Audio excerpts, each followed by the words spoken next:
In this video, I will share with you how to cancel Just Answer subscription. So if you want to cancel your subscription, if you have Android section, all you have to do, if you have desktop, go to your select your cancel membership, log in your accounts from here. This is the first step you need to do.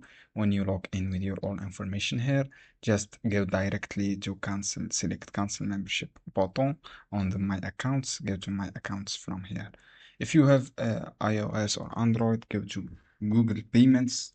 Google Payments, as you can see here, go to Google Payments and subscription.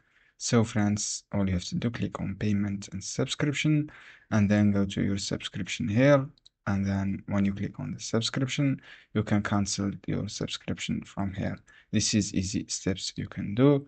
So this is the first step. If you have any problem, you can write the contact option here.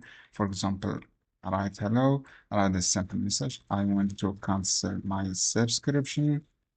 And then from here, you can reach the support team, the customer care, and then you click no thanks. So friends, from here, complete all subscription steps, and then you can confirm your cancellation without any problem. Just click start chat now, and then you can cancel. You can use Google Payments as I say, and then you can cancel from here without any problem. You can cancel without any problem as I say. Just follow the simple steps here.